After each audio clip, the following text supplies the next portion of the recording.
Hi guys.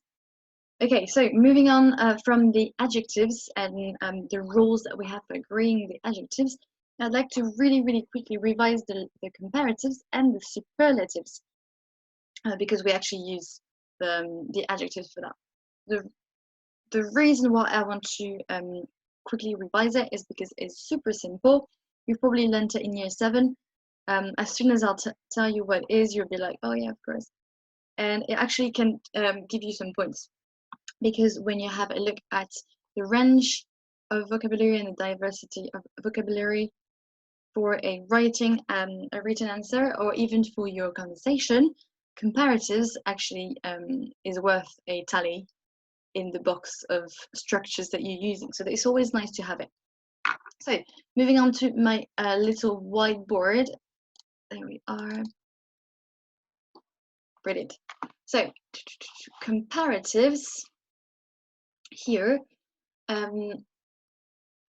is basically when you're comparing one thing to another thing. So it's always one-on-one. So if you're comparing Jack with Paul, if you're comparing the dog with the cat, if you're comparing the apple with the banana, always one-on-one.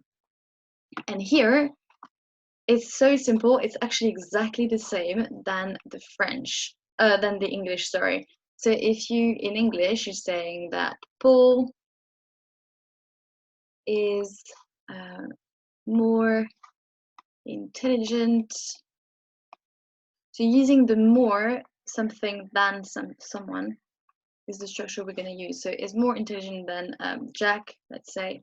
Here we are. Right, in French, word for word, very easy. Paul, the word for is est. Here we are. Plus intelligent. Yes, because that's also the same word, which is fantastic. Que, and then Jack. Right, so it's as simple as this. In English, to compare things, you just have to add more than. And in French, you'd have to just add plus que. And you have your adjective in the middle. Very easy. If you want to say it's less intelligent than Paul, then in English, you'd say less, blah, blah, blah, than. And in French, you just say moins, blah, blah, blah, blah, blah, que. There we are. Moins intelligent que Paul, or moins intelligent que Jack, par exemple. So yeah, it's actually very easy. Now, if we want to do the superlative, when do we use the superlative? So here, I'll just write it, superlatives. Superlatives is when you're comparing one person against a group of people. So usually 2 or more people. So one, and one. There we are. So if you have more than 2, if you have one-on-one, you're still going to be comparing, because think about it in English, you can't actually say Jack is the most intelligent among Paul. That doesn't make any sense. It just, yeah. But if you want to compare Jack to a group of people, so let's say there's Paul, there's Mary, and there's whatever. So let's say Paul and Mary. So you have a group of Paul and Jack and Mary, and say, well, Jack is the most intelligent. So within that group, he's the most intelligent one. And here, it's also the same that in English. So very easy. In English, you'd say Jack is the most intelligent, using the here, and then the most, and then our adjective. French is just exactly the same here. It's just like, that's probably one of the simplest structure that you will encounter in French. So, oh sorry, I wrote is Jacques est le plus, and then intelligent. Here, it's just so simple, it's laughable. So the is literally translated by the, most literally translated by plus. Jacques est le plus intelligent. And that's how you construct your superlative. Same here, if you want to say that Jack is the least intelligent, in French, in English you write the least intelligent, and in French you write le moins.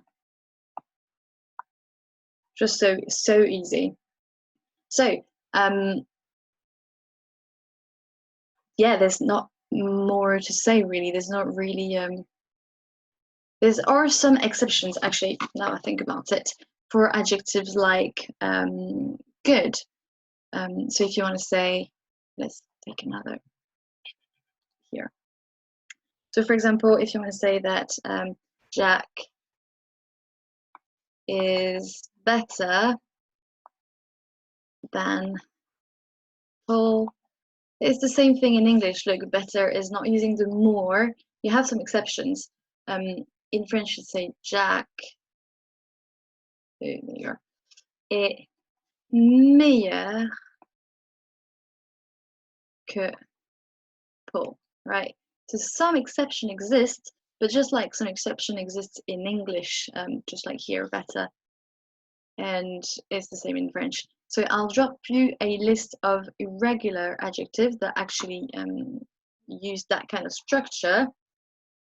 So let's say the structure is the person, the verb, the modified adjective. There we are. The than, and then the person again. So P1 here and P2 there. There we are. So that would be the structure for irregular adjectives, but there are not that many of them. And I'll just drop you a list down there. So there you are. Next thing you have to do, just complete your booklet. It shouldn't take you that long because it's just so easy. If you have any question, just drop them. There's no stupid question, of course, and I'm here for that. So just drop your question down below or on the group with the hashtag ask, or if you're really stuck, hashtag stuck. There you are. See you soon.